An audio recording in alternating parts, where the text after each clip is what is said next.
Welcome to the Motor House.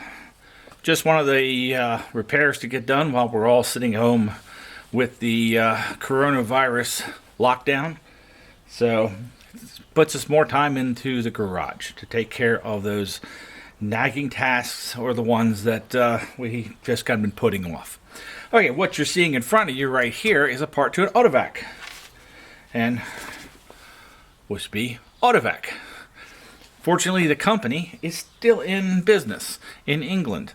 This is a part for a 28 Rolls-Royce Phantom 1.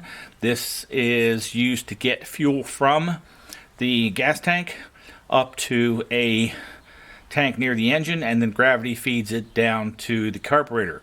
So Autovac, as in it automatically uses vacuum to pull the gas up to its tank, and then it goes down from there. This is part of the mechanism for bringing it up. This is a drop valve. That's my problem right now, is a drop valve. You might see this now starts to move up. It's slightly broken. Unfortunately, this almost 100-year-old part, when I was trying to clean some corrosion off, a little piece of the corner snapped off. So it's time to replace the part. They say, fortunately, the parts are still available, which is a wonderful thing. So we have brand new parts. And I thank Autovac for sending them to me. What I've already done is I cleaned up a little more of the corrosion. There was a safety wire between these two screws. They're round head, so you have to take them with a pair of pliers. Getting the screws loose was a challenge in itself, as they have probably been in there original. So almost 100 years. It's a 1928 and we are at 1920. So 92 years about. How I loosen them up. Coil is a wonderful thing. Cleaned up as much of the corrosion off the backside threads as I could. Then I used a soldering iron to heat up the screw directly, and then help to get the coil down along the threads with a little bit of heat, and then slowly moving the machine screw back and forth to loosen it up. So now it is able to be taken out easily. So now let's see about changing out the parts. I'm going to pause at the moment. Okay, continuing on. So I want to remove each screw.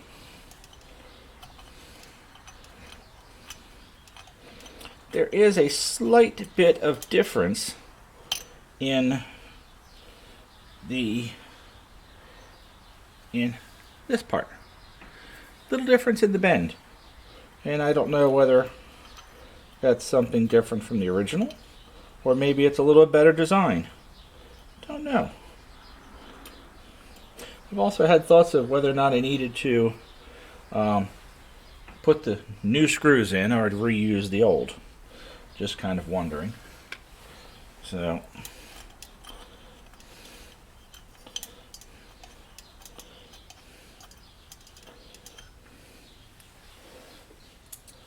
I like to reuse as much of the old parts as possible.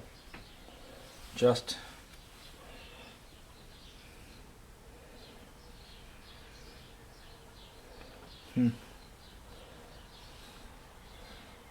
But will it seal better if I use both new ones? We'll see.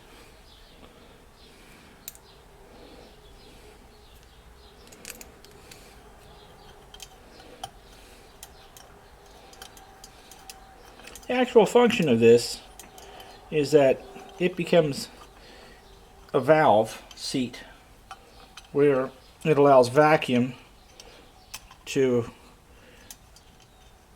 be made in this top section here, and that then pulls the gas up. There's a float inside.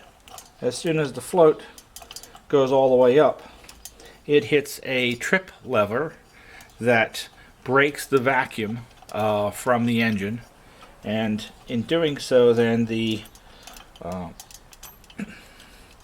it stops filling and allows the gas to drop.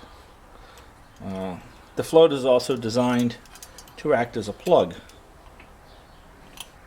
at the bottom where it seals. So many interesting little ways it works.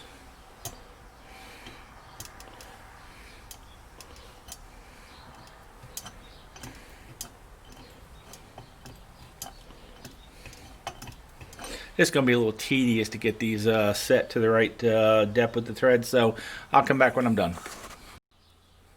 Okay, back on. The threads are set to the same depth as they originally were, so that's why the original screws help, because there's a nice dark mark as to where the threads were up against the plate, and they were all nice shiny brass other than that. Okay, so safety wire is in. I was looking for some brass safety wire, but didn't seem to find any locally. So we're just going to do some steel safety wire for now. It should work fine.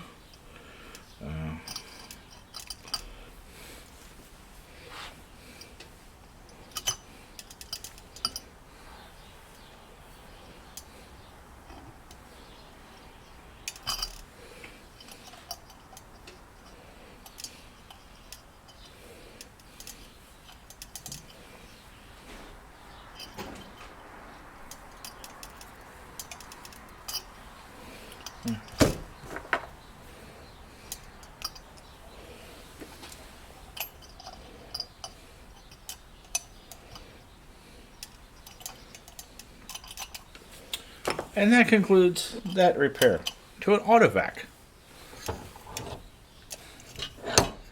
So